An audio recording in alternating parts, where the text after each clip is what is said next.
that every hotel has its ghosts. But the truth is, not all ghosts wear chains or whisper in the dark. Some walk beside us, quietly, invisible but undeniable reflections of what we have become. You've seen them before, haven't you? Not in some distant, abandoned mansion, but in the mirror, in the spaces between your thoughts, in the quiet after success when the applause fades and the silence starts to speak. The same dark figure that haunts these hotels is not a stranger. It is us, the part of ourselves that traded meaning for comfort, truth for luxury, soul for security. Every generation builds its monuments to progress, its temples of convenience, its towers of glass that promise rest but deliver distraction. And we call them hotels. Places where you pay to forget where you came from. Places designed for temporary comfort, not eternal contentment. They are symbols of our times, beautiful, efficient, and spiritually vacant. The sheets are clean, but the air is heavy. The walls are polished, but they echo with something unsaid. Every guest arrives searching for rest, but leaves with a deeper weariness. For how can a soul rest in a place built to numb, not to nourish? The first thing you notice when you walk in is the stillness. It's not peace, it's sedation. The lights are warm but hollow, the smiles are scripted, the fragrance engineered to soothe the restless but not heal the wounded. You can feel it, the loneliness disguised as luxury, the fatigue dressed as freedom. The entire place hums with an unspoken truth. We are a civilization addicted to comfort, but starved for connection. We spend fortunes to feel safe, but we have forgotten what safety even means. In one of these hotels, a businessman lies awake long after midnight. The city below glitters like temptation itself. Every light a reminder of a deal made, a compromise justified, a conscience ignored. He closes his eyes, but cannot escape the sound of his own mind. The figure he sees at the foot of his bed is not a ghost, it's his guilt. The cost of every lie he called strategy, every silence he labeled wisdom. He built his empire to feel powerful, but in the quiet of his success, he feels watched not by others, but by the truth he abandoned. In another room, a young woman scrolls through her phone, comparing her life to strangers. She came here to rest, but her rest has become performance. Every photo staged, every smile strained. She too sees something in the reflection, a faint, familiar presence. It's not a spirit from the past. It's the self she betrayed to please the world. The one who believed once, dreamed once, prayed once. She scrolls faster to escape it, but the screen only mirrors her back to herself. The dark figure appears in every hotel, in every life that has forgotten to look inward. It is not a curse, but a consequence, the manifestation of everything we've repressed. It stands silently, not to harm, but to remind, to whisper the truth we keep evading, that we are not tired of life, but of the version of life we've created. The one built on endless seeking, endless proving, endless noise. The soul does not need more comfort. It needs more courage, the courage to be still, to face what stands behind the glass. These hotels, these monuments to human cleverness, are metaphors for the age. We have built a world that looks luxurious but feels haunted. We check in with excitement and check out with emptiness. We measure life by amenities, not meaning. We have forgotten that peace does not come from perfection, but from presence. We chase serenity by engineering silence instead of cultivating stillness. The difference is everything. Silence is absence. Stillness is awareness. If you listen closely, the walls themselves seem to sigh. The air carries the echoes of conversations unfinished, apologies unspoken, dreams deferred. People come here to escape their lives, but they bring their ghosts with them, their regrets, their hungers, their fears. The architecture cannot save them. It only amplifies what they avoid. And so, they meet the dark figure, the silent witness that asks one question: what have you become in the pursuit of comfort? Wealth without wisdom is like a hotel, without light polished but hollow. You can decorate emptiness, but you cannot dwell in it. The world sells comfort as salvation, but comfort without conscience corrodes the spirit. You can buy a bed for the body, but not rest for the soul. You can rent beauty, but not belonging. You can own everything and still feel like a guest in your own life. And this is the tragedy, not that we see the dark figure, but that we ignore it. We call it stress, coincidence, imagination. But what it really is the voice of truth still fighting to be heard. It follows us not to torment, but to teach, to remind us that no matter how far we run, the soul remains loyal to its own redemption. It will not stop knocking until we answer, because the figure in the hallway, the shadow in the mirror, the presence in the silence, it is not something to fear. It is the forgotten you, waiting to return home, the one who believed that wealth was meant to serve, not enslave, the one who knew that success without meaning is failure disguised as victory, the one who remembers that abundance is not measured by luxury, but by love. So perhaps the haunting is grace in disguise, the mercy of being unable to escape your own truth. The dark figure is the soul's last defense against numbness. It is the call to awaken before the light fades completely. It is the invitation to turn the temporary into eternal, the material into meaningful, the ordinary into sacred. And somewhere, beneath the hum of elevators and the clinking of glasses, beneath the scripted politeness and the polished smiles, there is a heartbeat, faint but steady. It is the pulse of the divine, still alive in the world we built to forget it. It waits in every lobby, every hallway, every heart. It waits for us to look up, to stop running, to see that the dark figure has always been the shadow cast by our own forgotten light. The tragedy of wealth is not that it corrupts. It is that it deceives. It convinces a man that the weight on his shoulders is proof of greatness, not evidence of burden. It whispers that excess is accomplishment, that applause is affection, that busyness is purpose. And so, the guests keep arriving not just at hotels, but at the altars of material certainty, offering up their peace for prestige, their joy for recognition, their integrity for comfort. The rooms may differ, but the haunting is the same. For wherever greed is worshipped, ghosts will gather. Each hotel in this unspoken parable stands for a different illusion. In one, people come to escape work, only to find they cannot escape themselves. In another, they come to display status, yet feel smaller beneath their own reflection.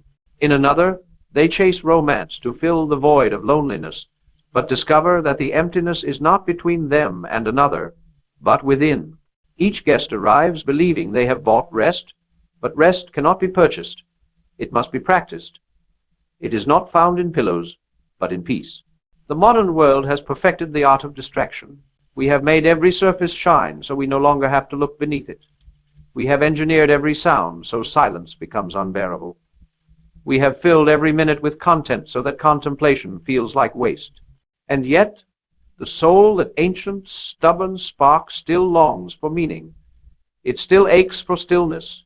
It still calls out in dreams, in fatigue, in the quiet after achievement. The soul cannot be fooled by luxury. It knows the difference between peace and anesthesia. In one of these hotels, a man checks in after closing the deal that will define his career. The world calls him victorious. He stands before the mirror, buttoned and polished, and for a moment he believes it. He believes he has won. But when the lights dim, when the crowd disperses, when the champagne flattens into silence, the figure returns. It stands at the corner of the room, not menacing, not cruel, only still. And he understands, with the clarity that only loneliness brings, that victory without virtue is simply a more comfortable defeat. The figure never speaks. It doesn't have to. Its silence is enough to expose the noise inside him. The voices of pride, fear, ambition all clash until they collapse into confession. He realizes he has been climbing a mountain that leads nowhere, building towers that cast no shadow, earning wealth that buys everything except freedom. The ghost does not condemn him. It waits. It knows redemption begins, not with punishment, but with perception. In another hotel, a woman of influence travels the world chasing inspiration. Her life is a montage of airports and applause, her beauty curated for the lens, her smile sculpted for admiration. But beneath the praise lies an exhaustion too deep for words. One night she awakens to a sound not external but inward, a whisper, a sigh, perhaps even a memory. She sees it then, the same dark figure sitting across from her in the dim light. She recognizes its face and trembles, not with fear but with recognition. It is her younger self, the one who once believed that art was meant to heal, that success was meant to serve, that love was meant to give. The one she buried beneath image and expectation. The ghost is not a warning, it is a remembering. And this is how the haunting works, not as a curse, but as mercy. For what else could awaken a generation that mistakes noise for aliveness? We have filled every hour, every heartbeat, every scream, but still we feel the presence of something missing. That absence, that invisible weight we call stress, is the soul's alarm clock. It rings not to punish, but to recall. It calls us back to conscience. Greed is not a monster. It is a misunderstanding, the belief that the more you possess, the more you are. It is the child of fear, the orphan of gratitude.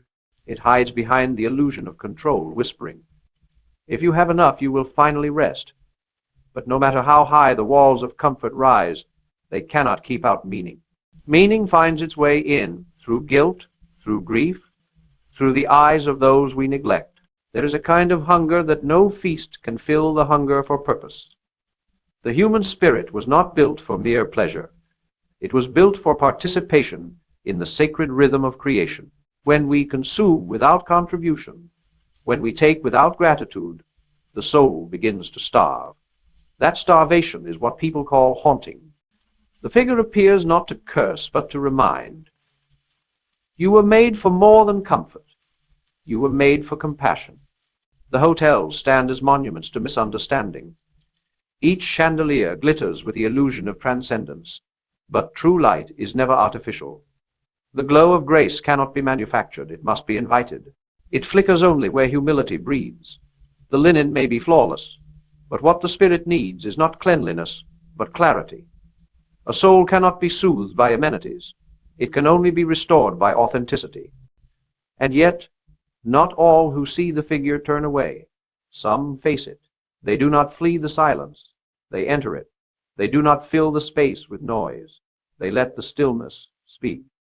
And what they discover there is astonishing, that the haunting is not external, but internal, that the darkness they feared was only the shadow cast by their own forgotten light, that every ghost in the room was simply an unhealed memory longing for forgiveness. Forgiveness, that is where the warmth returns. Forgiveness is not weakness. It is re-entry into truth. It is the refusal to let yesterday define tomorrow. It is what transforms the sterile into sacred. The same room that once felt haunted becomes holy. The air lightens. The silence feels alive. The guest, once terrified of reflection, now finds rest in it. The dark figure no longer stands apart. It stands within. It becomes one with the soul that has finally remembered itself. And when that happens, the hotels change. Not physically, but atmospherically. You feel it when you enter a subtle difference in vibration, a quiet that comforts instead of chills. It is as though the building itself has exhaled, because one awakened heart can cleanse the air around it. One honest act can sanctify a space. One moment of awareness can redeem the architecture of indifference. The world cannot be purified by destruction, but by perception. We do not need to burn the towers. We need to bless them. We do not need to abandon comfort. We need to fill it with meaning. We do not need to chase the light. We need to realize that even the darkness serves it. The dark figure was never an enemy. It was the unspoken grace of being unable to escape truth. And so, wherever there is greed, there is also the possibility of generosity. Wherever there is fatigue, there is the potential for renewal. Wherever there is haunting, there is hidden holiness. The choice is not whether we see the dark figure, it is whether we understand it. Because the same presence that terrifies the shallow awakens the sincere. To the blind, it is a curse. To the brave, it is a calling. To the awakened, It is the shadow of God's patience, waiting in every luxury, every success, every mirror, asking softly, "Will you remember me now?" There comes a moment, often in the quiet hours between midnight and dawn, when the soul begins to whisper louder than the world. It is then that the illusion begins to crack. The marble floors no longer gleam with pride, but with emptiness. The chandeliers no longer symbolize opulence, but longing. The mirrors that once reflected beauty now reveal fatigue. The dark figure, still standing at the corner, has not come to frighten, but to free. It asks only this: will you trade your image for your essence? That is the first act of redemption, the courage to look honestly at the life you have built and ask whether it has a soul. We speak of wealth as though it were proof of favor, but wealth without virtue is merely indulgence refined. The tragedy of man is not that he desires too much, but that he desires too little, mistaking the fleeting for the eternal, the visible for the valuable. He wants gold when he could have glory. He seeks applause when he could have peace. He builds towers to the sky while the ground beneath him starves for gratitude. True wealth is never counted in possessions, but in perspective. It is the ability to see beyond the shimmer of success and recognize the sacred in simplicity, to wake each morning and know that everything you truly need cannot be bought: health, love, time, forgiveness, the capacity to be moved by beauty. These are not luxuries, they are liturgies, and yet the world teaches the opposite. It tells us to chase what glitters even when it blinds. It teaches us to decorate our emptiness and call it achievement. The dark figure lingers in every place where ambition outruns compassion. It is the echo of conscience, asking not for perfection, but for purpose. The richest man in the room may own the building, but the poorest may own peace. The difference is ownership of the self. Without it, every success becomes servitude. For what good is power if it costs your presence? What good is luxury if it numbs your love? What good is abundance if it cannot teach you gratitude? And yet, even in this blindness, grace remains. The divine has not abandoned the modern world. It has adapted its language. It now speaks through fatigue, through restlessness, through that strange dissatisfaction that lingers after every triumph. The soul is clever. It uses even disillusionment as a doorway. It lets the heart chase every false promise until exhaustion becomes enlightenment. Only then, when the body is full but the spirit still aches, does man begin to ask the only question that matters: what am I really seeking? The answer is always the same, whispered differently through each life: you are seeking me. Not the me of doctrine or ritual, but the essence of being, the pulse of meaning, the presence that turns existence into experience. Call it God, truth, love, light, the name changes, but the longing is eternal. Every act of greed is a misdirected prayer. Every pursuit of pleasure a distorted form of worship. Beneath every hunger lies the same desire: to feel whole again. To redeem wealth is to restore it to its original purpose service. Money is not the root of evil. Forgetfulness is. The moment wealth forgets its role as a tool and begins to believe itself a master, corruption begins. The truly rich are those who know money's limits, who use it to bless, not to boast, to heal, not to hide, to expand love, not ego. They understand that generosity is not loss, but liberation. Every act of giving reclaims the soul from the cold grip of self-importance. In these hotels of the modern heart, redemption does not come through escape, but through enlightenment. You cannot flee the darkness by running. You must illuminate it. You must walk through the corridors of your own conscience with a lamp of humility in your hand. The walls will whisper your mistakes, but forgiveness will answer louder. You will begin to see that every shadow was only a teacher, every regret a doorway back to grace. And once you see this, once you stop running from your own reflection, the figure disappears not because it has gone, but because it has merged with you. The haunting ends when the divided self becomes whole again. You realize you were never chased by a ghost, but by the grace of your own higher self refusing to be forgotten. The room feels lighter now. The air feels alive. You look around and understand that holiness was never about distance, but about depth. God was never outside waiting to be found. He was inside waiting to be recognized. The divine does not dwell in sacred places. It dwells in sacred awareness. When awareness returns, every place becomes holy ground. You can walk into the same hotel lobby tomorrow and feel its entire atmosphere shift, not because the world changed, but because you did. You have learned the ancient secret that the temperature of the soul controls the climate of the world. Warmth within melts coldness without. Gratitude is contagious. Presence spreads. Every smile, every act of quiet integrity, every moment of true compassion, they ripple outward, invisible but unstoppable. And so redemption expands like dawn. It begins in one room, then one heart, then one life, until the entire city begins to breathe differently. You will see it in the way people pause before rushing, in the way kindness lingers longer, in the way conversations deepen without reason. The haunting turns to harmony. The figure, once feared, becomes the guardian of awakening. This is how the divine works. Not in lightning, but in light. Not in force, but in fidelity. It restores the world not through spectacle, but through sincerity. You do not need to shout your transformation. You need only live it. The way you walk, the way you speak, the way you treat what cannot serve you. These are the hymns of the modern age.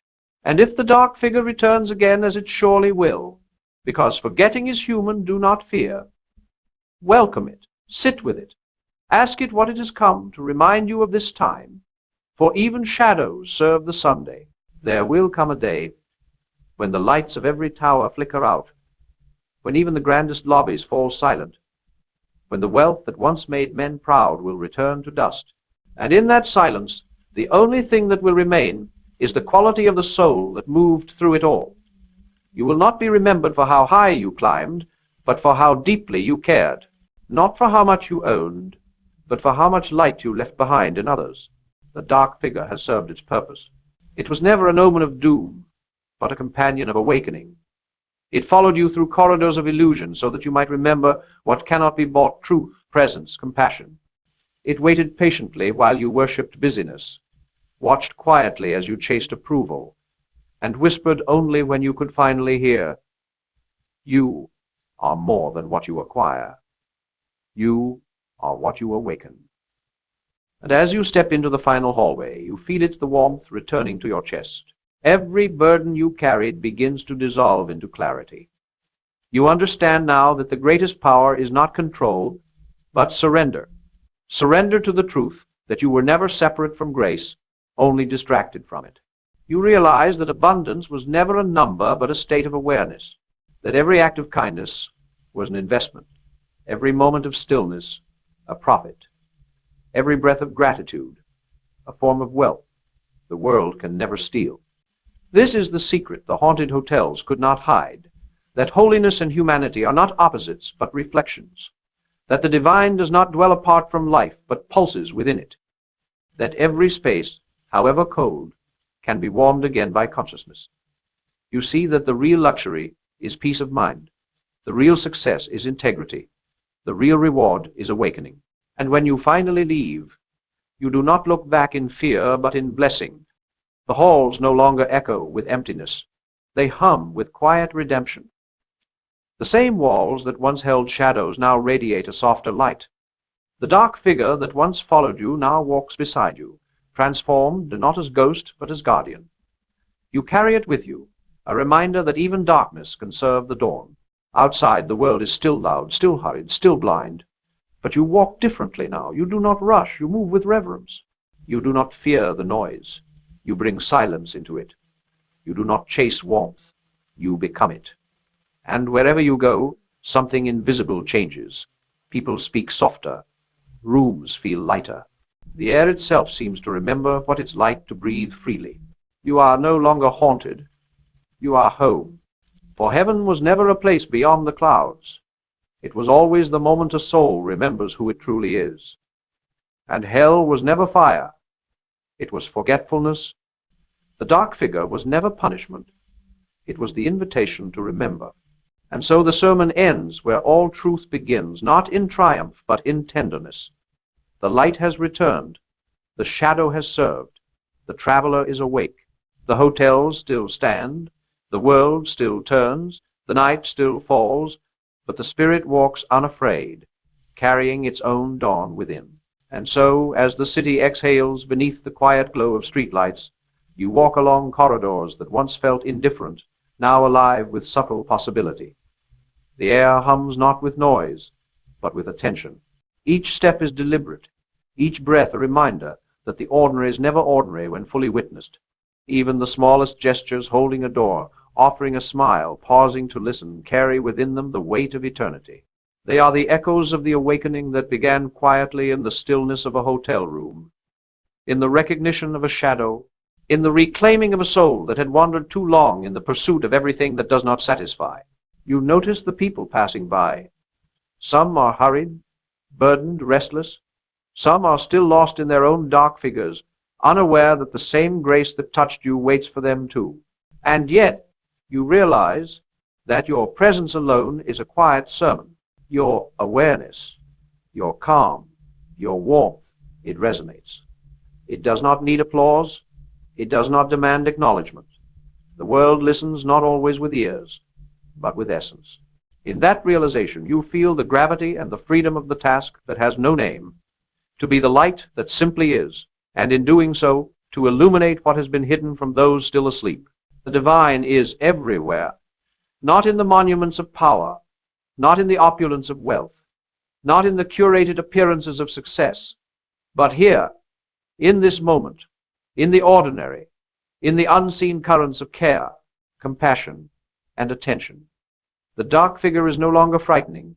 It has dissolved into memory, into witness, into guardian.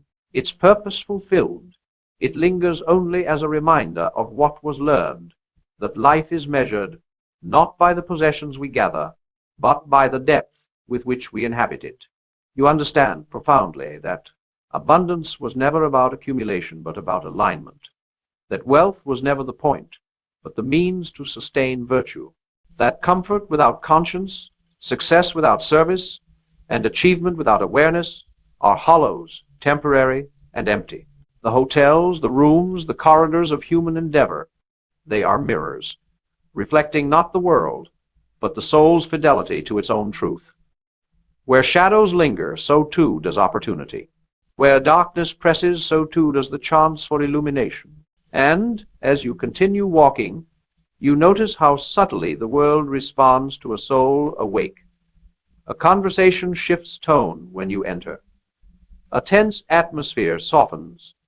A smile lingers longer. A burden is lightened. You do not act with intent to change, to teach, or to preach. You act only with presence. And yet the effect is real, undeniable, and lasting.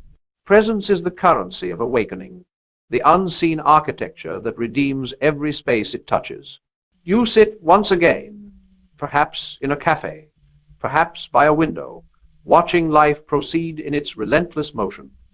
And you know that this awakening does not end here. It will ripple outward, sometimes imperceptibly, like the gentle expansion of warmth across a cold floor. It will travel through your words, your deeds, your patience, your love, your quiet acts of integrity. Even the smallest choices, made with consciousness, become sacred, transforming not only the self, but the spaces and the people that surround it. The day ends and night comes, but you carry the light within.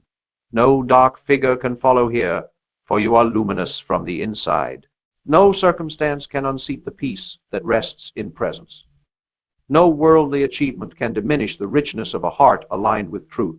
The soul, once stirred, continues to radiate quietly, steadily, gently as the world moves around it, sometimes aware, often unaware, yet always changed by the subtle energy of a being fully awake. And in this you realize the ultimate revelation. The world is not haunted. The world has only been waiting for hearts willing to see, willing to feel, willing to awaken. Every shadow, every dark figure, every echo of absence was never meant to terrify, but to summon. And now, having answered the call, you move forward, not in fear, but in quiet, radiant authority. You are the living hearth. You are the witness. You are the echo of the divine in motion. The hotels, the streets, the rooms of human endeavor, they continue, unchanged in structure but transformed in spirit. The light flows through you, subtle and unstoppable, touching the world not as spectacle, but as presence. And the world warms again, one conscious heart at a time. You pause for a moment and notice the ordinary miracles surrounding you. The hum of a refrigerator in a distant room, the flicker of a streetlight reflected in a puddle, the rhythm of footsteps on pavement, the subtle rise and fall of your own chest. These are not trivial, they are sacred. They are the music of existence, composed in silence and played in every life, every heart, every being that still remembers to feel. And when you feel it fully, even the coldest room becomes warm. Even the darkest night feels alive. The lessons of the dark figure, the haunted hotels, the empty lobbies and corridors, they coalesce into a single truth. The world does not awaken for you. You awaken for the world. The presence of one aware soul is enough to alter the trajectory of countless lives. It is the still ripple that expands into oceanic change, the candle that illuminates 1,000 rooms unseen. It is the realization that the divine is not waiting in distant spaces, but pulsating through every act of attention, every choice to be awake, every decision to be kind. And so, the final teaching emerges. To live is to witness. To breathe is to bless. To act with integrity is to illuminate. The world's darkness is not a force outside of you, but the reflection of your own neglect of presence.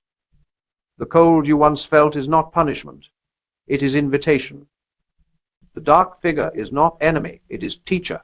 And the only way to transform the world is to transform the way you inhabit it, to carry warmth where there was cold, to carry attention where there was distraction, to carry love where there was indifference. You understand now that each hotel, each room, each corridor, they were never haunted by spirits at all. They were haunted by forgetfulness, by hearts distracted, minds hurried, souls anesthetized. But where attention returns, the haunting vanishes. Where awareness blooms, the shadows dissolve. Where love awakens, the cold retreats. And you are that change. You are the shift. You are the one who walks through every lobby, every street, every ordinary moment, and transforms it simply by being fully alive. The journey does not end here, because awakening is not a destination. It is perpetual. Each day offers another opportunity to be present, another chance to illuminate the world with the quiet fire of attention and grace. The hotels, the dark corridors, the waiting figures, they exist not to frighten, but to remind you that this work is continuous, that the pulse of life will always call for conscious hearts, that the spirit of the divine flows through ordinary moments, if only you will see it. And as the night settles completely and the city exhales in soft stillness, you realize that the light you carry is unstoppable. It will not falter because it does not rely on circumstance. It is anchored in awareness. It does not need recognition, for its value is intrinsic. And in this understanding you feel the ultimate peace, that no matter the noise, no matter the distraction, no matter the darkness that once haunted you, you have found the warmth that was never lost, the presence that was never absent, the life that has always been holy. You walk forward into the dawn, and every step is a prayer. Every glance, every word, every act carries the weight of awakening. You do not need to change the world, because you are already changing it quietly, profoundly, irreversibly.